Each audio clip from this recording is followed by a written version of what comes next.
À la une de l'actualité ce soir, un conseil des ministres a tenu aujourd'hui. Le conseil a adopté un décret portant création, attribution, organisation, composition et fonctionnement de l'unité de lutte contre la cybercriminalité transnationale. La botswanaise Matshidiso Moeti a été élue aujourd'hui directeur régional de l'OMS Sport à l'Afrique.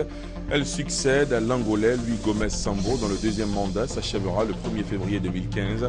5 candidats étaient en lice, dont Thérèse Ndrioman de la Côte d'Ivoire. Et dans l'actualité sanitaire également, la course pour le vaccin contre Ebola se joue principalement en Suisse. Sur les 500 volontaires prévus pour réaliser les tests cliniques des 2 produits expérimentaux sélectionnés par l'OMS, la moitié sera recrutée par les hôpitaux de Genève et Lausanne. Chaque année, l'Organisation maritime internationale OMI célèbre vers la fin du mois de septembre la journée mondiale de la mer. Ici en Côte d'Ivoire, les autorités ont décidé de la célébrer demain, 6 novembre. Le message du gouvernement relatif à cette journée vous sera proposé dans ce journal. Voilà pour le sommaire, c'est l'heure de la grande édition. Bonsoir à tous et bienvenue. Et ce mercredi, le service économie de la rédaction vous propose à travers EcoPlus un sujet sur l'exportation du cacao. On s'intéresse ce soir à l'aide accordée aux Pemex et Coopex pour booster leur compétitivité. Le fait est que l'État a décidé à travers une série de mesures d'aider ces petites et moyennes entreprises exportatrices et les coopérateurs exportateurs de cacao. La substance à suivre dans un quart d'heure. Mais avant, ces images du président Alassane Ouattara qui a quitté Abidjan ce soir même pour Accra, au Ghana, où il prendra part au sommet extraordinaire des chefs d'État et de gouvernement de la Communauté économique des États de l'Afrique de l'Ouest, à CEDEAO, une rencontre de haut niveau sur fond de la maladie à virus Ebola et la situation au Burkina Faso. Le chef de l'État se rendra ensuite à Uyo, au Nigeria, vendredi, pour participer à l'invitation de son homologue Goodluck Jonathan, président de la République fédérale du Nigeria, à la cérémonie d'inauguration du stade international d'Ibom. Le président Ouattara regagnera Abidjan à l'issue de la cérémonie le même vendredi. Avant de quitter le pays, le chef de l'État a présidé un conseil des ministres. Le conseil a adopté un décret portant création, attribution, organisation, composition et fonctionnement de l'unité de lutte contre la cybercriminalité transnationale, UCT. Autre question abordée lors de ce conseil, l'intensification de la lutte contre la traite, l'exploitation et les pires formes de travail de personnes, notamment de jeunes filles. Un comité national a même été créé. Viviane Aïmen. Des décisions importantes en matière de lutte contre de nouvelles formes de criminalité ont été prises par le Conseil des ministres de ce mercredi 5 novembre, tenu au Palais présidentiel, sous la présidence du chef de l'État, le président Alassane Ouattara. Le Conseil des ministres a ainsi décidé la création d'une unité de lutte contre la cybercriminalité en plein essor avec l'implantation des nouvelles technologies de l'information et de la communication. Le Conseil a adopté un décret qui porte création, attribution, organisation, composition et fonctionnement de ce qui s'appelle l'unité de lutte contre la cybercriminalité transnationale, en abrégé UCT. L'unité de Côte d'Ivoire est chargée, en synergie avec celle des autres pays, de collecter, d'analyser les informations et de mener des enquêtes sur les faits de trafic illicite, de drogue, de criminalité transnationale. L'autre nouvelle forme de criminalité sur laquelle s'est penché le Conseil des ministres concerne la traite et l'exploitation abusive des jeunes filles ivoiriennes, devenue désormais une activité lucrative pour de nombreuses personnes, au travers de divers commerces de distraction nocturne ou encore de placement de ces jeunes filles dans des emplois de bonne à tout faire dans des pays du Proche et du Moyen-Orient. Le Conseil des ministres a décidé de mettre un terme à cette traite honteuse. Des mesures ont été décidées comme la création d'un comité national de lutte, la fin de l'impunité pour les personnes qui s'adonnent à ces trafics, le rapatriement des jeunes filles victimes réduites en esclavage loin de leur pays natal. Des exemples ont été donnés en Conseil et je ne vous dirai pas l'indignation que cela a créée, à la fois chez les membres du gouvernement et chez le chef de l'État. Indignation qui nous pousse à prendre des mesures fortes pour protéger ces personnes-là et en particulier les jeunes filles concernées. Le Conseil des ministres a en outre fait un bilan de l'état d'exécution du programme d'action du président de la République. Il ressort que sur 40 actions diligentées par le chef de l'État, comme l'accès pour tous à l'eau potable, à l'électricité, etc., 16 ont déjà été exécutées. Le Conseil des ministres a donc exhorté les différents ministres à redoubler d'efforts. Je vous le disais en titre, la Botswanaise Matshidiso Moeti a été élue aujourd'hui directeur régional de l'OMS pour l'Afrique. Elle a été élue par la majorité des délégués des 37 pays africains présents sur les 47 attendus à la 64e session du comité régional de l'OMS pour l'Afrique qui se tient depuis lundi à Cotonou, la capitale béninoise. Le docteur Matshidiso Moeti succédera au docteur Luis Gomez Sambo, de nationalité angolaise, dont le deuxième mandat s'achèvera le 1er février 2015. 5 candidats étaient en lice pour ce poste de directeur régional de l'OMS pour l'Afrique, notamment Thérèse André-Yoman de la Côte d'Ivoire. Le point de notre envoyé spécial à Cotonou, Delphine Blas. Le découragement se lit sur les visages, mais le fair play a régné. Sur 5 candidats, le professeur Ndrioman Thérèse de la Côte d'Ivoire, le docteur Jean-Marie Okobele de la RDC, le docteur Fatoumata Nafo Traoré du Mali, le professeur Dorothée Kindo Gazar du Bénin, c'est le docteur Matshidiso Rebecca Moeti du Botswana qui a été élu à la tête de l'OMS de la région africaine. Je remercie tous mes collègues qui ont été des concurrents. J'avais beaucoup aimé l'esprit dont nous avons fait ce travail et nous nous sommes mis d'accord que nous allons travailler ensemble dans le futur pour améliorer la santé des Africains. Elle succède ainsi à Dr Luis Sambo, qui a dirigé l'OMS pour l'Afrique pendant 10 ans. Dès que le verdict est tombé ce matin, la délégation ivoirienne a souligné que la candidate de la Côte d'Ivoire n'a pas démérité. Elle a fait une très bonne prestation au grand oral hier et tout le monde s'est accordé pour reconnaître qu'elle avait les qualités et les capacités pour diriger cette organisation. Madame Thérèse Ndrioman n'a pas démérité. Elle a toute la confiance du président de la République qui a suivi de bout en bout sa campagne électorale et ce scrutin. Et Ali Koulibaly a aussi ajouté que l'Afrique de l'Ouest doit tirer les leçons pour avoir présenté 3 candidatures. Nous payons le luxe d'avoir aligné 3 candidates de l'Afrique de l'Ouest, alors que nous aurions pu faire preuve de solidarité pour avoir ce poste prestigieux de directeur régional de l'OMS. Pour le ministre ivoirien de la Santé, il y a des choses à revoir au niveau de l'OMS. À l'avenir, il faudra également que certaines dispositions qui ne figurent pas et qui représentent un vide juridique dans les textes de l'OMS en tant que ministre de la Santé, je pense que je vais soulever cela lorsque nous allons nous trouver en session. Il faudrait que les textes de l'OMS soient clairs. La candidate de la Côte d'Ivoire, celle qui a placé la santé au cœur de l'émergence, garde toujours espoir. Je garde beaucoup d'espoir pour me mettre au service de l'Afrique à d'autres occasions.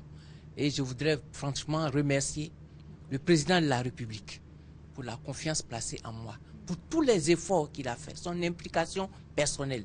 La candidate du Botswana élue sera présentée au conseil exécutif de l'OMS qui va entériner son élection en janvier 2015 avant sa prise de fonction en février 2015 pour 5 ans.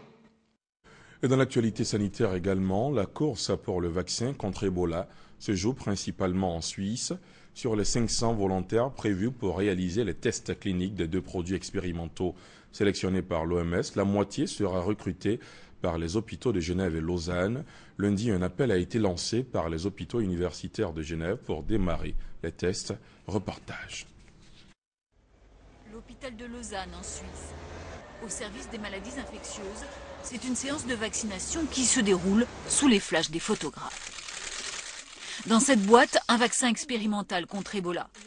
Nom de code, le CAD3 Ebose. Tina s'est portée volontaire. Elle travaille pour une ONG et partira bientôt sur le terrain. Plus tôt on aura un vaccin, mieux ça sera, et plus on pourra sauver une vie. Le CAD3 Ebose est le plus avancé des candidats vaccins. Il a été développé aux États-Unis par le laboratoire pharmaceutique GlaxoSmithKline. Les premiers tests ont été jugés prometteurs. Cette fois, il s'agit de vérifier que le produit injecté, qui ne contient qu'une partie du virus, peut déclencher la production d'anticorps, autrement dit des cellules de défense de l'organisme. Et si ça fonctionne? Ça permettra de montrer que le vaccin déclenche une réaction immunitaire. Et si c'est le cas, ça nous donnera confiance pour effectuer des tests à grande échelle. À l'hôpital, le téléphone ne cesse de sonner. Des volontaires. 120 personnes ont été sélectionnées. Des soignants sur le point de partir dans les pays touchés par Ebola, mais pas seulement. Traditionnellement, les volontaires sont plutôt des étudiants en médecine. Et effectivement, il y a beaucoup d'étudiants en médecine qui se sont manifestés. Mais il y a aussi beaucoup de personnes du public qui veulent apporter leur contribution. Et ça, c'est très encourageant. Les premiers résultats sont attendus mi-décembre. S'ils sont positifs, d'autres essais cliniques débuteront dans les pays concernés au premier trimestre 2015, espèrent les chercheurs. Et on retourne au palais présidentiel où le chef de l'État a eu un entretien avec le président du comité de sanctions du Conseil de sécurité des Nations Unies pour la Côte d'Ivoire. Il a ensuite reçu le directeur des opérations de la Banque mondiale dans le pays. On fait le point avec Viviane Aïmé. Présent en Côte d'Ivoire pour une nouvelle mission d'évaluation sur le respect de l'embargo sur les armes imposé par les Nations Unies depuis 2004 à la Côte d'Ivoire, le président du comité de sanctions du Conseil de sécurité des Nations Unies pour la Côte d'Ivoire, Christian Barros, s'est entretenu avec le président de la République, Alassane Ouattara, au palais présidentiel. Le gouvernement ivoirien poursuit depuis 2011 la levée de cet embargo. Et si le gouvernement a déjà obtenu une levée partielle qui lui permet d'importer des armes de petit calibre, reste que l'embargo sur les armes lourdes demeure. Le président du comité de sanctions des Nations Unies a rassuré sur l'état d'avancement de ce dossier. Nous travaillons très dur avec le gouvernement pour avoir un très bon dialogue. Ce sont des rendez-vous privés qui sont très productifs et dont je me réjouis. Après les récentes assises annuelles de la Banque mondiale et du Fonds monétaire international à Washington, le directeur des opérations de la Banque mondiale en Côte d'Ivoire, Ousmane Diagana, est venu échanger avec le président de la République sur les orientations et les nouvelles stratégies de la Banque mondiale en Côte d'Ivoire. Au menu des échanges, bien sûr, la crise sanitaire dans la sous-région due à l'épidémie de la fièvre Ebola et aussi la situation de crise aujourd'hui au Burkina Faso. Nous avons saisi l'occasion de l'audience que son Excellence le Président de la République a bien voulu nous accorder pour lui faire le compte-rendu de ces assemblées et en particulier mettre en exergue les importants progrès que la Côte d'Ivoire a réalisés dans la mise en œuvre de notre stratégie d'accompagnement post-crise à la Côte d'Ivoire.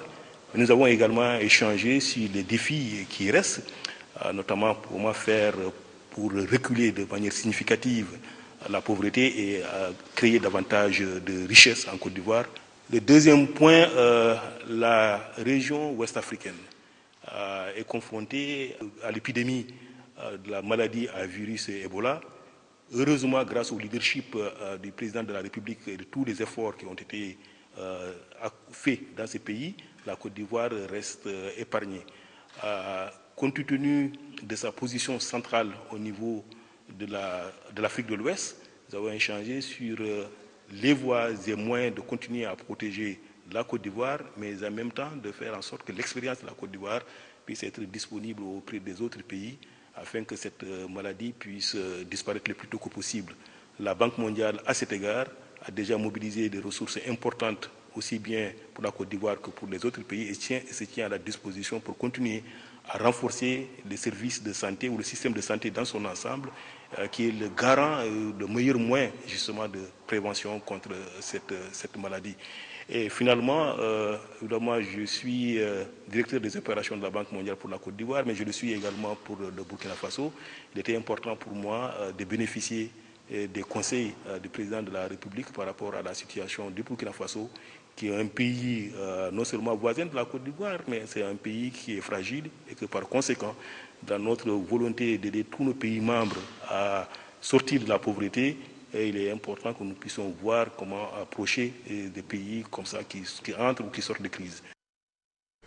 Le Premier ministre Daniel Kablan-Duncan conduit en ce moment une délégation gouvernementale ivoirienne pour une visite en Inde. Le chef du gouvernement et son équipe prennent part à la double cérémonie du Forum économique mondial et le 16e sommet économique indien. Hier déjà, Daniel Kablan-Duncan a eu une importante rencontre avec des hommes d'affaires indiens. Il leur a vanté les performances économiques du pays. En ces termes, la Côte d'Ivoire a aujourd'hui l'une des plus rapides croissances économiques en Afrique et dans le monde. Le reportage de notre envoyé spécial à New Delhi, en Inde, Noël Niagno. New Delhi, capitale de la Fédération des Indes, ce mardi. Capitale pour 72 heures de la réflexion sur l'économie mondiale. Centre d'intérêt pour l'édition du World Economic Forum 2014 redéfinit le partenariat public-privé pour un nouveau départ. Arrivé la veille, aux environs de 23h heure locale, 16h30 à Abidjan, Daniel Kablan-Duncan, Premier ministre, ministre de l'économie, des finances et du budget, a situé les enjeux de sa présence à ce forum. Le président de la République nous a demandé donc de venir avec les ministres Billon et le ministre Jean-Claude Brou pour renforcer la coopération entre l'Inde et la Côte d'Ivoire. Écoutez, je pense qu'on est autour de 580 milliards à peu près d'échanges commerciaux entre l'Inde et la Côte d'Ivoire. Ça a rebondi ces derniers temps fortement et nous devrons pouvoir aller plus loin. La deuxième raison, c'est pour rencontrer les autres investisseurs. Il s'agit d'un forum dans lequel les gens viennent de l'extérieur et nous pourrons aussi rencontrer les autres partenaires ici pour faire en sorte que, comme on l'a dit, donc, le secteur privé national et international soit bien sûr le moteur de la croissance en Côte d'Ivoire. Sans des rencontres avec le privé indien, la séance interactive à la Confédération des industries indiennes a servi de rampe de lancement au programme du Premier ministre. Des industriels indiens de tous les secteurs d'activité sont venus s'informer sur le potentiel économique de la Côte d'Ivoire, les opportunités d'investissement et sur les réformes structurelles qui sécurisent les investisseurs, leur investissement et font de la Côte d'Ivoire une destination à privilégier pour tout investisseur. Parce que la Côte d'Ivoire, c'est aussi la porte d'entrée de l'Afrique de l'Ouest avec un marché sous-régional de plus de 100 millions d'habitants. Le reste de la journée s'est fait à pas de course. Audience, panel, rencontre sectorielle en B2B avec un moment culminant de la journée, l'audience accordée au Premier ministre par le ministre indien des Affaires étrangères. Place maintenant à EcoPlus et ce mercredi, le service économie de la rédaction vous propose un sujet sur l'exportation du cacao. On s'intéresse à l'aide accordée aux Pemex et Coopex pour booster leur compétitivité. Les Pemex et Coopex, ce sont les petites et moyennes entreprises exportatrices et les coopérateurs exportateurs de cacao. Le fait est que l'État a décidé d'aider ces petites et moyennes entreprises à travers une série de mesures en vue, bien sûr, de les rendre plus compétitives face à la concurrence. EcoPlus ce soir est signé de Noël Niagno.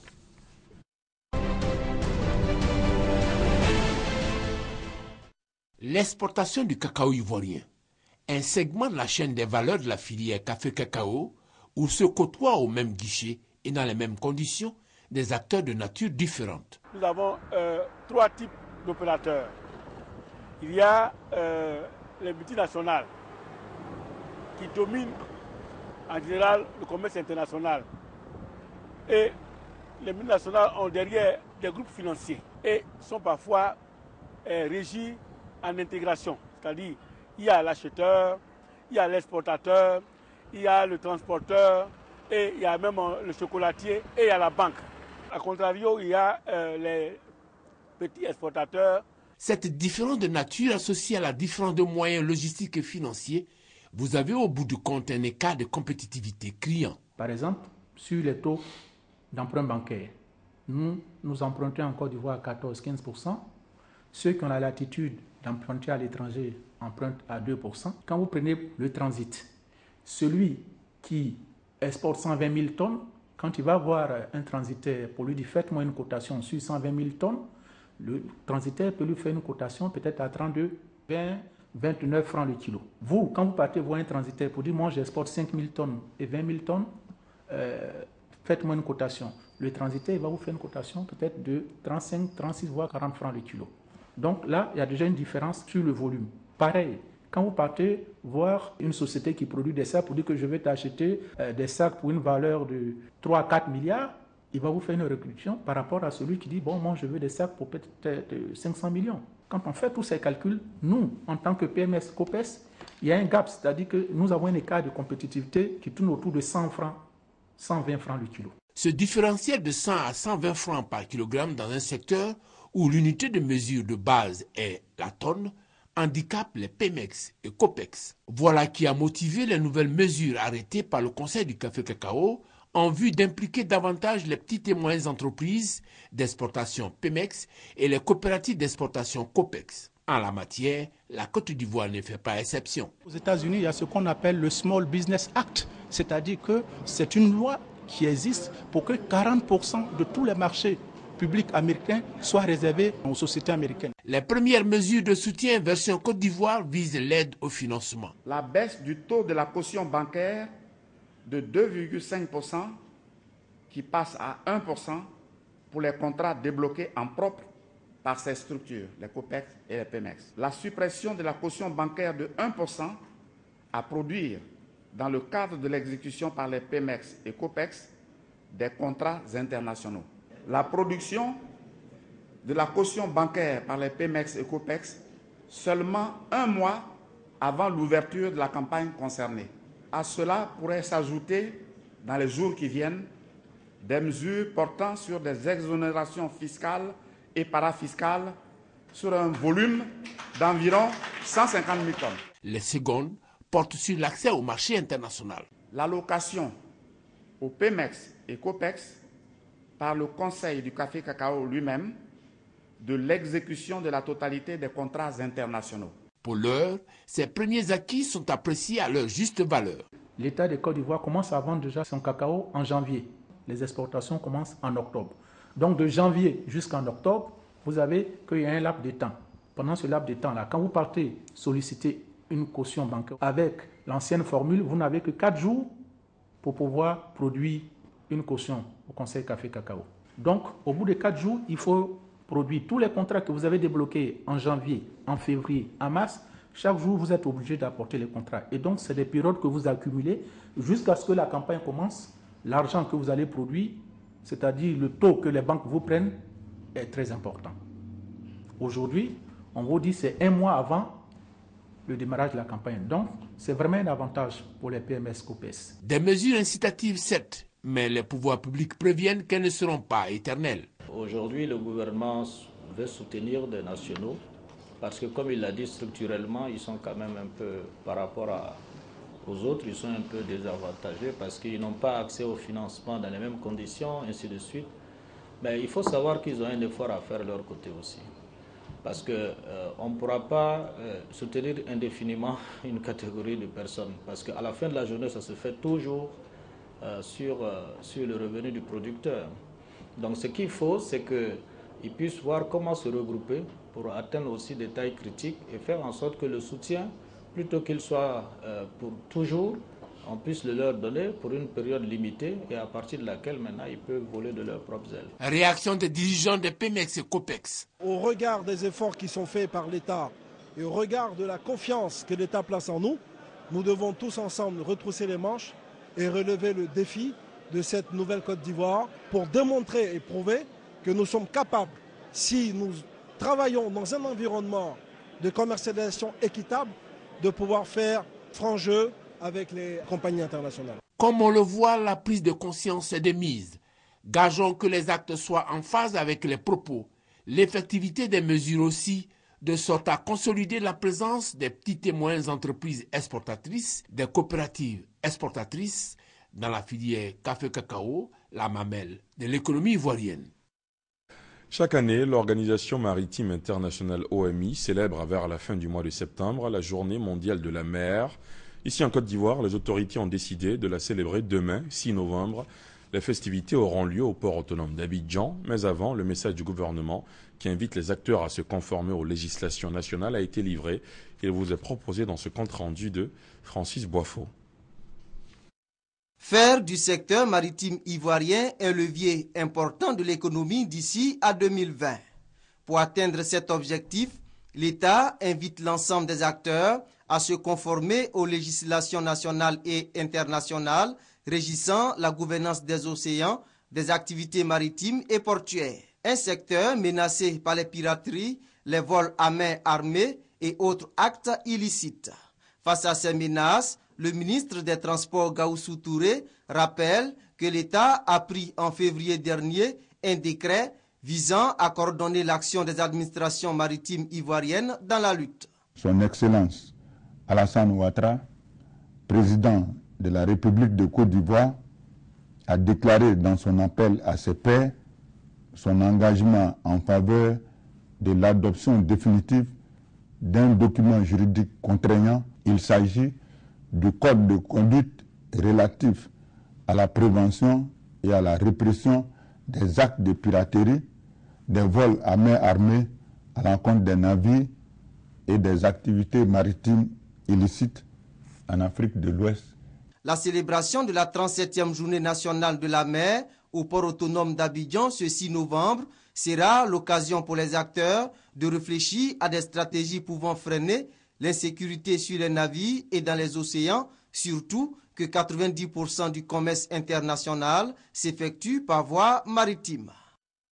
Fin ce mercredi à Yamoussoukro du séminaire d'information des parlementaires ivoiriens sur le processus et le contenu des réformes en matière de gestion des finances publiques. C'était un moyen pour les parlementaires ivoiriens d'avoir une vue d'ensemble et une meilleure compréhension du processus en cours de modernisation de la gestion des finances publiques. Hugues Webley. En grand nombre, les parlementaires ivoiriens ont pris part aux travaux de Yamoussoukro, marquant ainsi leur volonté de maîtriser le processus budgétaire. Pour environ 200 députés sur les 253 que compte l'hémicycle, l'occasion était bonne de s'approprier le processus et le contenu des réformes en matière de gestion des finances publiques, en vue d'un meilleur contrôle de l'action gouvernementale. Il est certain que pour l'enracinement de la démocratie dans notre pays, l'institution parlementaire doit prendre sa place dans tout le processus budgétaire. C'est pourquoi une forte implication du Parlement dans le processus budgétaire est le gage d'une meilleure politique économique nationale, d'une plus grande transparence de l'action gouvernementale et d'un consensus national renforcé. Différentes communications sur la budgétisation, l'exécution du budget et l'information comptable et financière ont marqué ce séminaire d'information. Elles ont été suivies avec grand intérêt par les députés. Des experts nous ont appris réellement comment constituer un budget et comment décortiquer un budget. Surtout que maintenant, avec la nouveauté, que tous les ministres puissent venir défendre leur budget devant l'Assemblée nationale, c'est une très bonne chose pour la bonne gouvernance. Un des rôles du député est de contrôler les actions gouvernementales. Donc au sortir de ce séminaire, nous pouvons affirmer que nous avons la possibilité de jouer pleinement le rôle qui nous est dû. Tout ce que nous apprenons aujourd'hui rentrera en ligne de compte effectivement en 2017. Donc je pense qu'après cette séance, il faudra encore revenir, reprendre pour qu'on soit mieux aguerri pour la mise en application effective de cette directive-là. Pour un contrôle efficace de la gestion des finances publiques, les séminaristes souhaitent la mise à disposition du Parlement de moyens humains, matériels et financiers. C'est l'une des 17 recommandations du séminaire de Yamoussoukro. Ce mercredi, un immeuble s'est effondré sur des personnes qui tentaient de le démolir dans une zone à risque à Datekoubé. 2 personnes ont perdu la vie, le compte-rendu de Koné par Gassoro. Un immeuble R+4 dans la commune d'Atekoubé a été déclaré inhabitable par le ministère de la Construction, du Logement, de l'Assainissement et de l'Urbanisme. Vidé de ses habitants, il y a 2 mois à cause de sa vétusté, il était à la phase de la démolition. Pendant que les maçons du service compétent procédaient à sa démolition, l'immeuble cède. Il s'écroule sur les 18 travailleurs à l'intérieur du bâtiment. Alertés, les secours, une fois sur les lieux, réussissent à évacuer 9 travailleurs blessés grièvement. Nous sommes en train de faire des recherches des victimes pour voir s'il y a des survivants et puis voir avec les autres partenaires pour pouvoir lever les gravats qui se trouvent sur les victimes pour pouvoir les dégager. Les témoins sur place pensent que les travailleurs n'avaient pas le matériel adéquat pour la démolition du bâtiment. La mairie envoie plus de 20 jeunes avec des marteaux pour pouvoir casser à côté. Or qu'on ne peut pas casser un immeuble comme ça. Nous-mêmes, les jeunes du quartier, on les a dit que non, il y a des spécialistes pour casser un immeuble comme ça. Comment vous pouvez nous envoyer une vingtaine de personnes pour casser? Même ce matin, ils sont venus encore. On les a vus avec ces mêmes vingtaine de jeunes. On dit, mais cela peut faire quoi? Tout d'un coup, on est assis au quartier, on attend l'immeuble en train de se crouler. 9 autres restent toujours coincés sous les décombres. En vue de les extraire, du matériel est acheminé sur le lieu de l'incident. Pour l'heure, aucun bilan n'a encore été communiqué par les services de secours. On termine sur ces images du président Alassane Ouattara. Je vous l'avais annoncé, il a quitté Abidjan ce soir. Eh bien, il est arrivé à Accra au Ghana où il prendra part au sommet extraordinaire des chefs d'État et de gouvernement de la Communauté économique des États de l'Afrique de l'Ouest, CEDEAO. Il a été accueilli, vous le voyez sur ces images, par son homologue ghanéen John Dramani Mahama. Une rencontre de haut niveau sur fond de la maladie à virus Ebola et la situation au Burkina Faso. Le chef de l'État se rendra ensuite à Uyo, au Nigeria, vendredi, pour participer à l'invitation de son homologue Goodluck Jonathan, président de la République fédérale du Nigeria, à la cérémonie d'inauguration du stade international d'Ibom. Le président Ouattara regagnera Abidjan à l'issue de la cérémonie le même vendredi. C'est la fin de cette demi-heure d'information. Merci de l'avoir suivi. Je vous souhaite de passer une excellente soirée sur la chaîne qui rassemble. Demain 20h, vous avez rendez-vous avec Marie-Laure Ongoran. Moi, je vous dis à très vite. Bonsoir.